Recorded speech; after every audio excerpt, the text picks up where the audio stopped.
damai sejahtera supaya melampaui segala akal dan pikiran dalam Kristus Yesus Tuhan kita. Amin. Saya ini berbicara penutupan workshop garis pendeta dan evangelis Giteri. Saya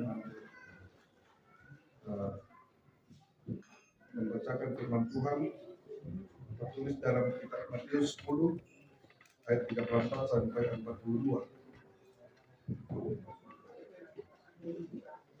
Matius 10 ayat 34 sampai 42. Jangan kamu menyangka bahwa aku datang untuk membawa damai di atas bumi. Aku datang bukan untuk membawa damai, melainkan pedang. Sebab aku datang untuk memisahkan orang dari ayahnya, anak perempuan dari ibunya, menantu perempuan dari ibu mertuanya, dan musuh orang ialah orang-orang seisi rumahnya. Barang siapa mengasihi bapa atau ibunya lebih daripadaku, ia tidak layak bagiku. Dan barang siapa mengasihi anaknya laki-laki atau perempuan lebih daripadaku, ia tidak layak bagiku. Barang siapa tidak memikul salibnya dan mengikut aku, ia tidak layak bagiku. Barang siapa mempertahankan nyawanya, ia akan kehilangan nyawanya. Dan barang siapa kehilangan nyawanya karena aku, ia akan memperolehnya. Barang siapa menyambut kamu, ia menyambut aku. Dan barang siapa menyambut aku, ia menyambut dia yang mengutus aku. Barang siapa menyambut seorang nabi sebagai nabi, ia akan menerima upah nabi. Dan barang siapa menyambut seorang benar sebagai orang benar, dia akan menerima upah orang benar. Dan barang siapa memberi air sejuk secangkir saja pun kepada salah seorang yang kecil ini, karena ia muridku, aku berkata kepadamu, sesungguhnya ia tidak akan kehilangan upahnya dari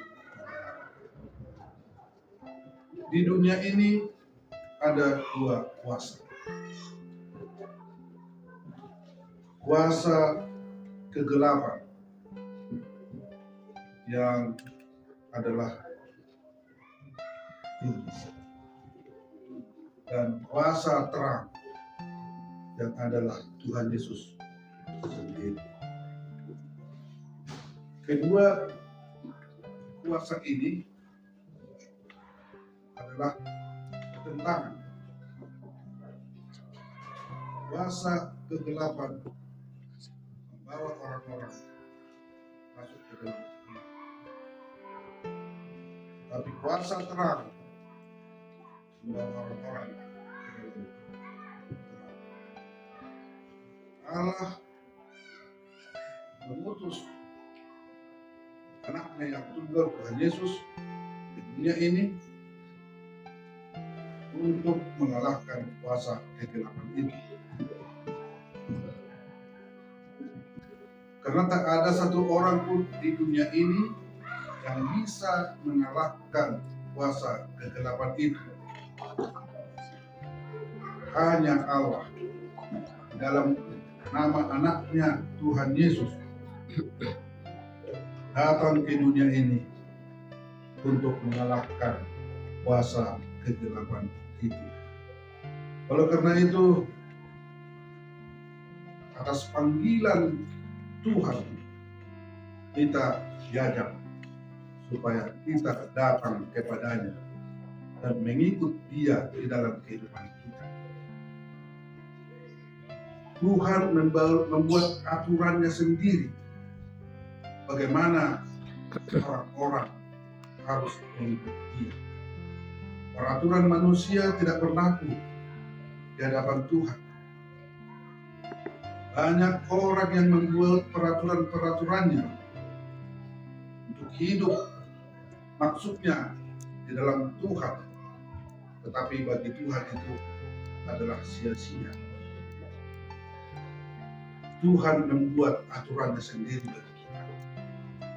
Kalaupun di dalam hati kita, di dalam pikiran kita sering bertolak belakang dengan aturan-aturan yang dibuat Allah kepada kita,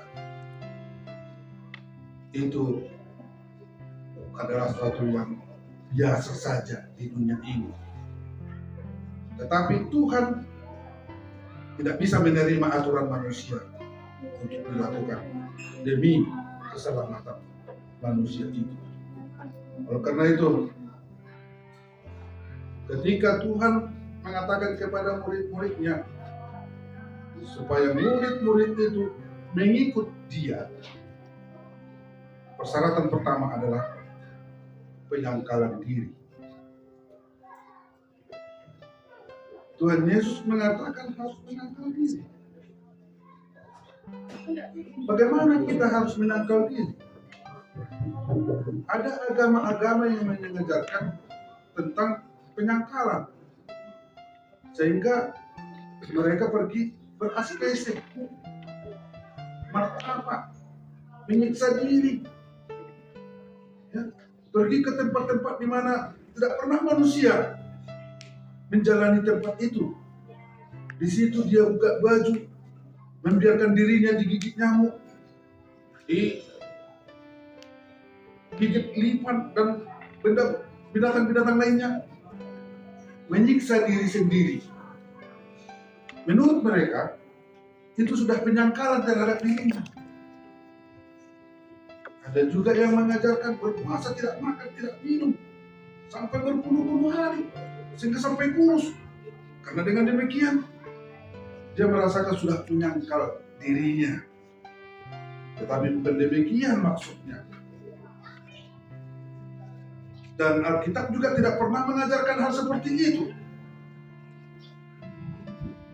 Tuhan Yesus mengatakan, barang siapa mengasihi bapa atau ibunya lebih daripada aku, ia tidak layak bagiku. Dan barang siapa mengasihi anaknya, laki-laki atau perempuan lebih daripada aku, ia tidak layak bagiku. Bukan berarti kita tidak mengasihi kedua orang tua kita. Bukan berarti kita juga tidak mengasihi anak-anak kita. Bukan berarti ketika kita membaca ini, kita menyangkal kedua orang tua kita. Bukan demikian. Yang dimaksud di sini adalah kita harus lebih fokus kepada panggilan Tuhan daripada bagaimana komunikasi kita dengan keluarga, dengan orang tua, dengan anak-anak. Ya. Dalam Katekismus Martin Luther dikatakan, hormatilah orang tuamu. Ya. Kita semua hormati orang tua sebagai orang tua. Ya, karena orang tua lah kita maka ada. Kita harus menyayangi. Tapi Bapak Ibu Saudara, kadang-kala sering karena kedekatan kita dengan keluarga, pelayanan.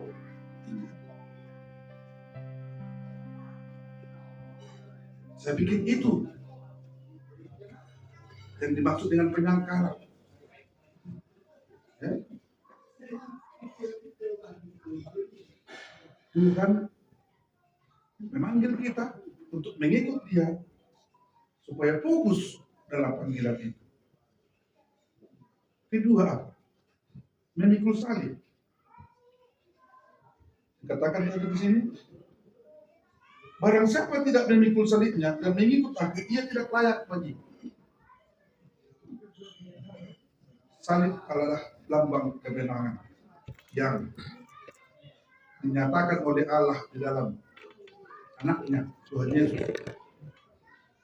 Salib itu adalah lambang kematian, kebangkitan Kristus. Dan salib itu adalah simbol kemenangan orang Kristen.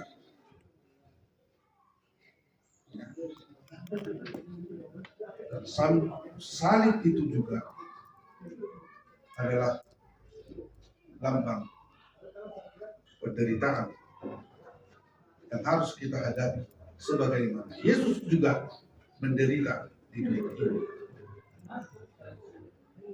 di mana-mana ada penderitaan.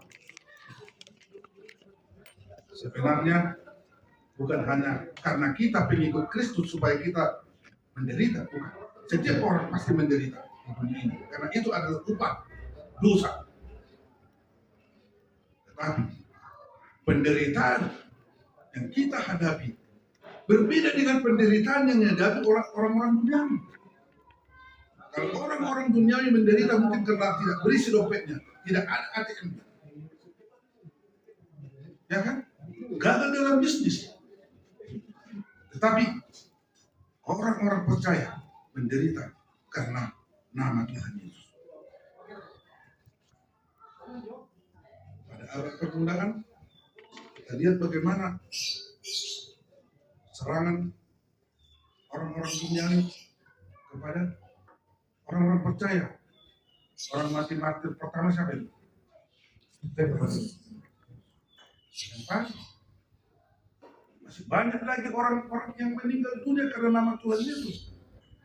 Ketika Saulus itu belum bertobat, betapa banyak orang-orang Kristen yang menderita. Itu karena iman, karena kesetiaan mereka kepada Tuhan Yesus.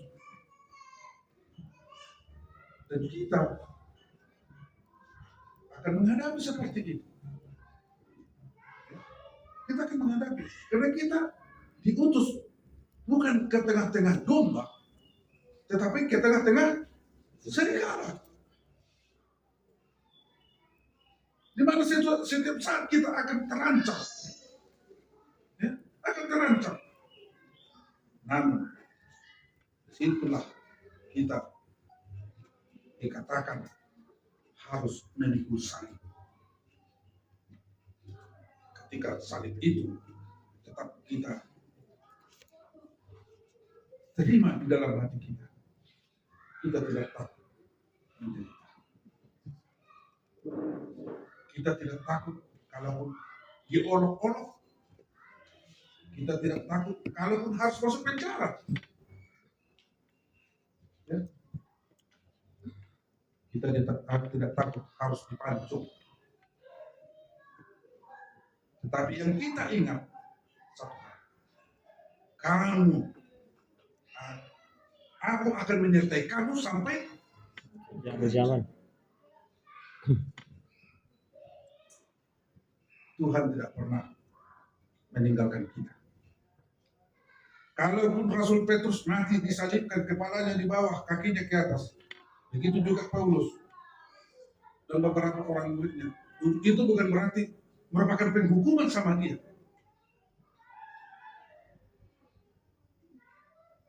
Tetapi karena kesetiaannya memikul salib. Karena dengan pengorbanannya, darahnya, nama Tuhan dipermuliakan. Sebagaimana yang dikatakan seorang bapak gereja, darah orang martir menjadi benih gereja. Siapa namanya? Dari ini harus siapa? Tertulianus, ya, Tertulianus. Ya, saya hanya ingat anusnya saja. Tertulianus kan? Tertulianus. Jadi gereja adalah darah. Apa itu? Ya. Dan juga Tuhanlah yang berkuasa atas kehidupan orang-orang yang memikul salib. Kalau kata Tuhan belum mati, berpantang. Kita lihat bagaimana Petrus yang dipenjara, ya, Paulus yang dipenjara. Orang berpikir atau orang percaya yang ditinggalkan di Yerusalem semua mengatakan sudah mati, tapi ternyata tidak. Tuhan datangkan gempa, ya, mungkin hanya di sekitar itu saja gempa itu sampai semua pintu penjara terbuka, kan, rantainya pun terbuka, sehingga kepala penjara membunuh diri, ya enggak? Maksud Tuhan apa di situ? Supaya Tuhan dipermuliakan. Dan lau pabotohon, najaga itu si Paulus. Tidak. Nama Tuhan mau dipermuliakan, sehingga dengan cara itu kepala penjara bertobat. betapa luar biasanya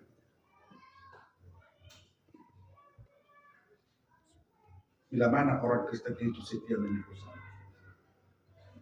Banyak orang. Selama 4 hari ini kita telah dibimbing, dibenahi dalam firman Tuhan. Lebih kurang kali 20 orang. Cukup banyak untuk kita. Tapi masih kurang banyak sebenarnya bagi kita.